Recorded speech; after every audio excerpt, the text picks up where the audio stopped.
Oke, bismillah kita mulai ya. Apa dan bagaimana slow living ini?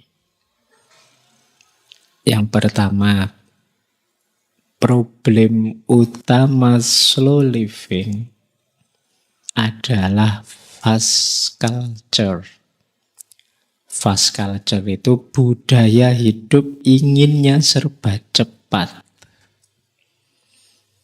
Kadang-kadang orang tidak pakai istilah fast, kadang pakai istilah instan. Inginnya langsung saja, tidak sabar proses.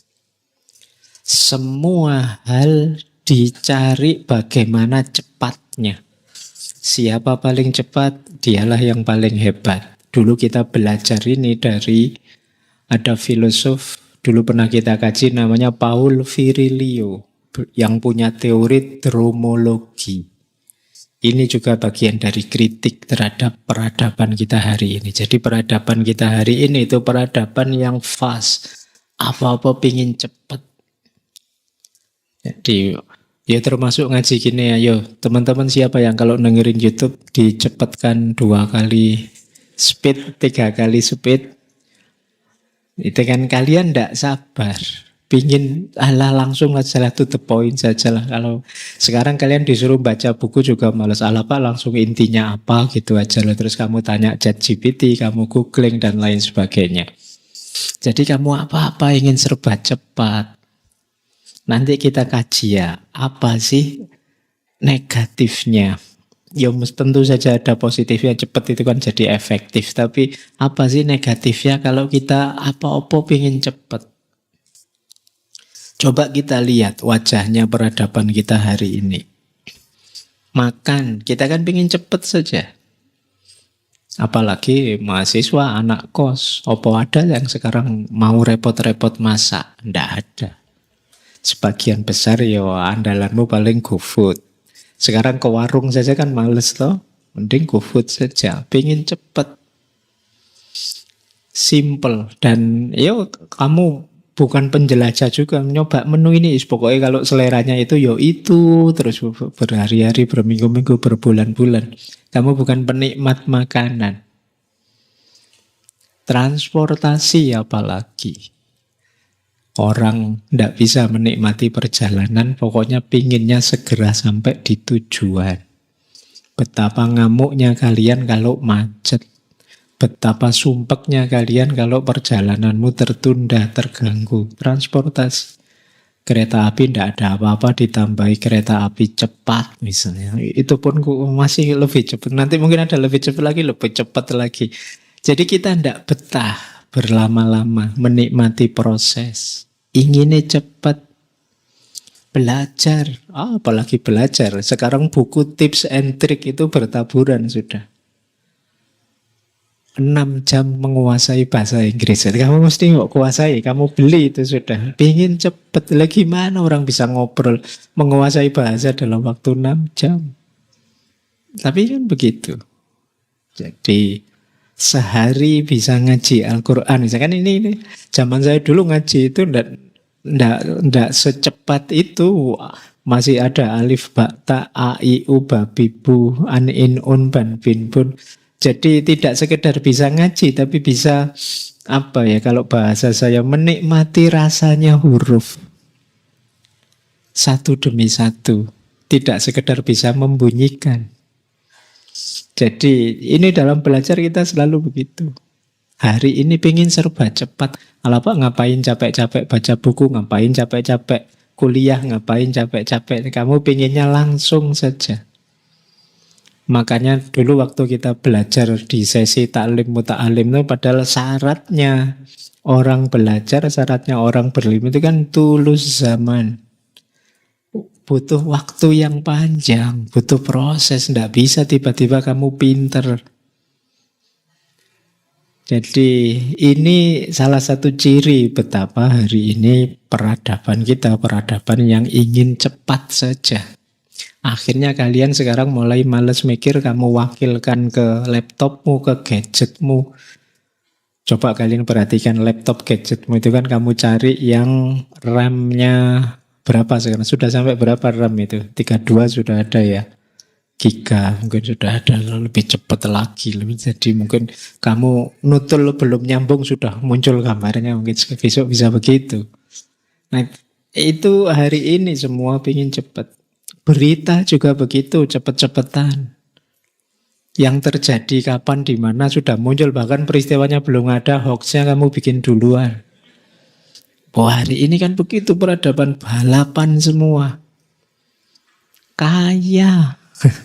Normal orang ingin kaya, tapi sekarang orang yang dicari apa? Shortcut untuk bisa cepat kaya. Kenapa judi online itu susah sekali? Karena banyak orang ingin cepat kaya. Bukan berarti mereka tidak tahu bahwa judi itu tidak boleh, tapi sekarang orang dikejar-kejar, dituntut segera kaya, dituntut segera hebat. Ya, peradaban kita, peradaban cepat. Karir juga begitu. Kalian ingin segera kerja, segera meningkat, segera. Jadi kadang-kadang lupa bahwa ada norma, ada adab, ada etika. Yang penting naik pangkat. Kesehatan juga begitu. Jadi kalian tidak sabar ngomong dirimu, ingin cepat saja. Disuruh banyak makan sayur, ya kamu beli saja obat, pil, apa yang mengandung sayur-sayuran. Kan begitu. Disuruh banyak makan buah, ya kamu nyarilah apa yang di dalamnya ada ekstrak buah. Kamu tidak betah untuk mengikuti prosesnya. Itu problem besar kita hari ini. Bahkan sekarang hiburan itu, tak kasih tanda kurung streaming itu. Dulu kamu nonton sinetron, itu ya seminggu sekali kan. Seri ini, wah bersambung, itu minggu depan. Tapi sekarang kamu tidak betah begitu. 16 seri ya kamu tonton sekali, tenggak dari pagi sampai malam.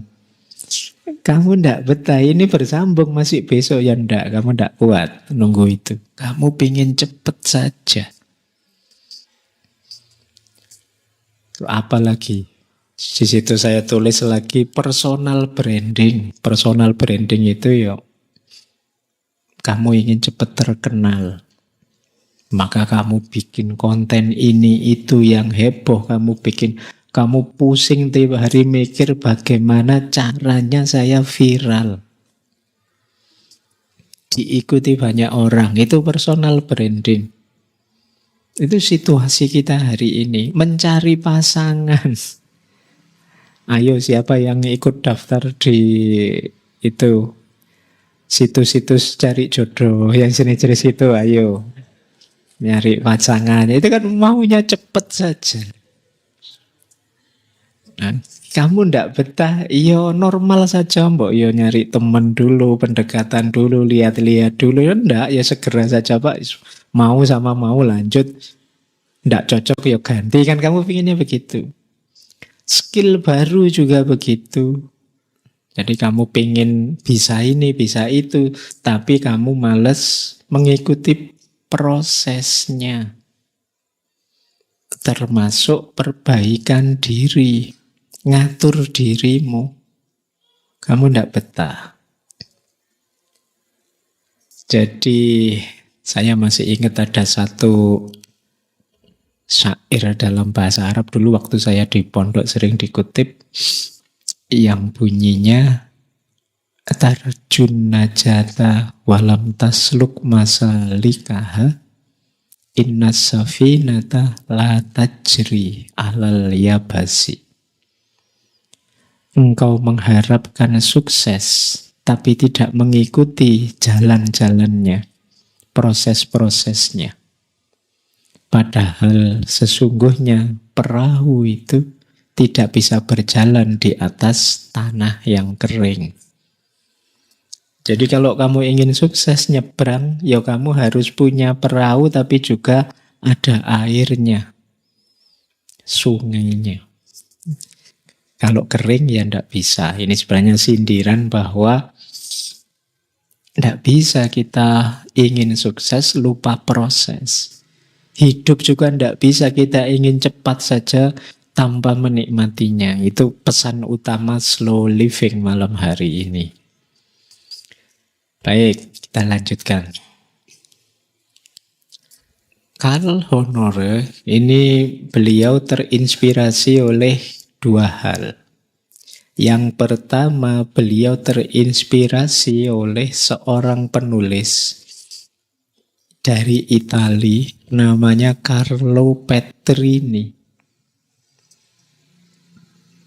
Sekitar tahun 1984, beliau ini dan teman-temannya membuat gerakan namanya slow food. Gerakan slow food ini protes terhadap fast food. Kalian kenal ya istilah fast food? Itu saat itu mau didirikan McDonald di kota Roma. Jadi Petrini dan kawan-kawan protes. Ada banyak muatan protesnya. Gerakan ini nanti menginisiasi macam-macam slow-slowan. Macam-macam nanti ada slow fashion, slow parenting, slow. Nah ini sebenarnya pemicunya ya Carlo Petrini dan kawan-kawan ini. Diawali dari protes terhadap fast food yang ya tidak sehat, ya macam-macam kritik beliau. Apalagi sekarang kamu ketambahan Israel lagi itu, tambah rame lagi. Nah, jadi ada 4 prinsipnya slow food Petrini dan kawan-kawan. Singkatannya slow memang. Slow itu sustainable, local, organic, dan whole. Sustainable itu berkelanjutan.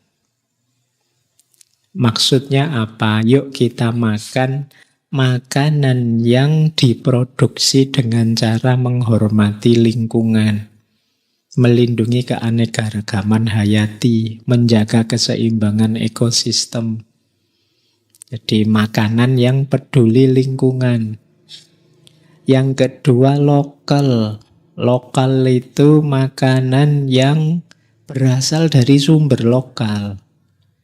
Warung-warung lokal, produsen-produsen kecil di daerahmu masing-masing. Kalau di Jogja ya angkringan, mungkin ada warung Tegal dan lain sebagainya. Itu kan yang lokal-lokal. Ini dalam rangka ya pemberdayaan masyarakat juga. Ini biasanya antitesisnya fast food, karena fast food itu biasanya makanan-makanan jenis global. Dan biasanya juga kan harganya agak mahal. Saya tidak yakin kalau level-level kalian ya langgannya di sana. Kalau angkringan depan itu saya masih percaya kalian langgan di situ. Jadi kalau urusan yang lokal aku percaya kalau kalian. Cuma kalau yang sustainable ini harus lebih diperhatikan lagi. Terus organik. Jadi makanan yang diproduksi tanpa bahan kimia. Dan whole. Whole itu dijaga benar keutuhan gizinya. Termasuk nanti misinya Petrini dan kawan-kawan, yuk makanan tradisional yang diwariskan oleh nenek moyang kita, itu biasanya lebih nyambung dengan kesehatan kita, DNA kita, selera kita. Mari kita hidupkan lagi. Cuma ya itu tadi, hari ini banyak di antara kita yang makan itu asal makan saja, ingin cepat selesai tugas makan itu sehingga tidak bisa menikmati, milih beli saja, milih pesen saja, dan yang buka-buka di sekitarmu mungkin ya tidak yang berkarakter slow ini. Jadi tiap hari ya kita akhirnya fast food yang kita makan. Baik, nanti ada uraian lebih panjang. Inspirasi kedua, Carl Honore ini mengalami sendiri. Jadi ini kesadaran muncul satu ketika saat beliau mau beli buku cerita untuk anaknya. Jadi Honore ini biasanya sebelum tidur itu membacakan cerita untuk anaknya. Saya tidak tahu ya, di kita tidak. Budaya membacakan cerita itu tidak populer. Kalau saya dulu di kampung, meskipun saya di desa, sebelum tidur entah bapak atau ibu mesti dongeng. Kalau di barat kan membaca. Kalau di kampung saya dulu, zaman saya kecil dulu, dongeng memang cerita. Dongeng apa saja, mulai Kancil Nyolong Timun lah, mulai apalah itu. Pasti malam sebelum tidur. Saya tidak tahu generasi kalian ngalami itu apa enggak. Kalau tidak, boleh dilatih, dibiasakan untuk anakmu besok.